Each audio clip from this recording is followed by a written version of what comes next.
ఆ call taxi driver number switch ఆఫ్లోనే ఉంది. ఓకే పర్లేదు, వదిలేయ్. వాడిని ఊరికే వదిలేమంటే ఎలా? ఏదో ఒకటి చేయాల్సిందే. వాడిని ఏదో ఒకటి చేసి నువ్వు వెళ్ళిపోతావు, తర్వాత నేనే అల్లాడాలి. ఏంటా లుక్కు? వచ్చి మా నాన్నతో మాట్లాడు, పెళ్లి చేసుకుందాం. ఆ తర్వాత నాకు లైఫ్ అంతా నువ్వు సెక్యూరిటీగా ఉండు గాని. సరే కారు ఆపు, వెయిట్ చెయ్యి, ఇప్పుడే వస్తాను.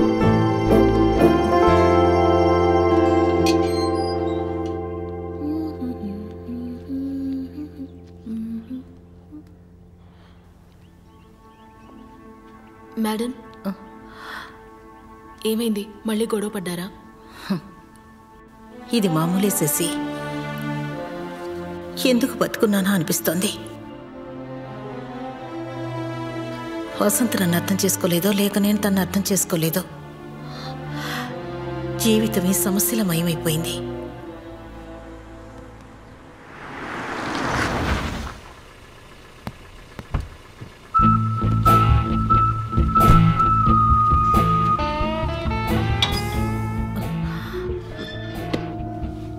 ఆయన వచ్చేసినట్టున్నారు, చూసొస్తానండు.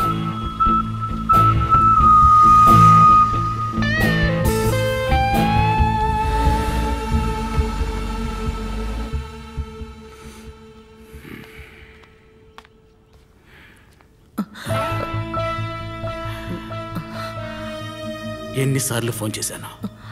ఏం పీకుతున్నావు నువ్వు?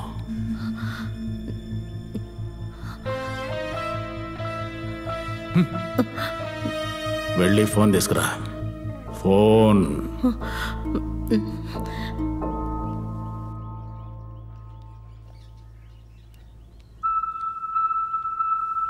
ఫోన్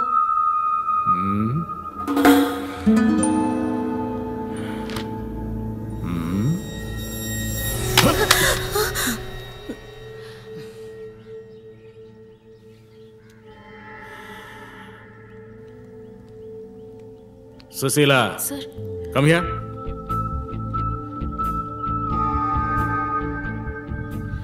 ముసలుడికి షుగర్ ఎంత ఉంది? కొంచెం ఎక్కువైంది.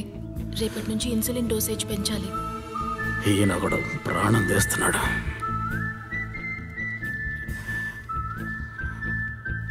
ఈ నెల నీ పేమెంట్.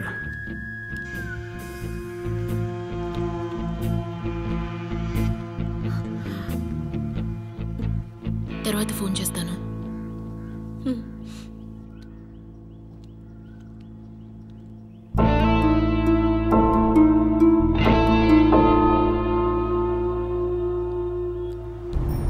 ఇంటి దగ్గర డ్రాప్ చేయి.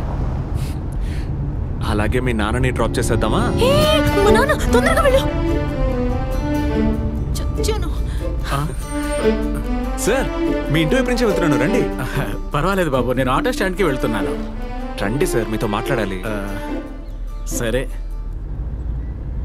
ఏంటి సార్ ఇటు వచ్చారు? మా అమ్మాయి పెళ్లి విషయం మాట్లాడడానికి ఒక అతన్ని కలిసి వస్తున్నా. అవునా? ఒక మంచి కుర్రాడున్నాడు, పోలీసు ఉద్యోగానికి ఫిట్ అయ్యేంత హైటు, నెలకి 30,000 జీతం, సొంత కార్ కూడా ఉంది. ఇందులో బెస్ట్ ఏంటంటే అత్త ఆడపడుచుల గోల కూడా ఉండదు, ఒక్కడే. మాట్లాడద్దామా? అవును, ఎవరతను? అబ్బాయి పేరు ప్రేము, ఐటీ కంపెనీలో వర్క్ చేస్తున్నాడు. హైటెక్ సిటీలో సొంత ఇల్లుంది. డైలీ పికప్ డ్రాప్ నేనే. ఫిక్స్ చేసేద్దామా? చూడు బాబు, మా అమ్మాయికి సంబంధం కుదిరే లోపు నా చెప్పులు అరిగిపోతాయి అనుకున్నాను. పర్వాలేదు, నువ్వు చెప్పిన అబ్బాయి సెట్ అయ్యేలాగా ఉన్నాడు. ఇదిగో, కమిషన్ కావాలంటే తీసుకో, కానీ వెంటనే మాట్లాడి ఫిక్స్ చేయి. వస్తాను బాబు.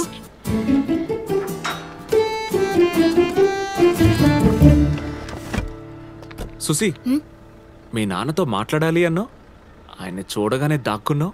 భయమా? భయం కాదు, మర్యాద. కానీ నాకేదో సంబంధం చూశానని చెప్పావు చూడు, ఇంకెప్పుడు ఆ పని మాత్రం చేయకు. ఊరికే జోక్ చేశాను సుసి.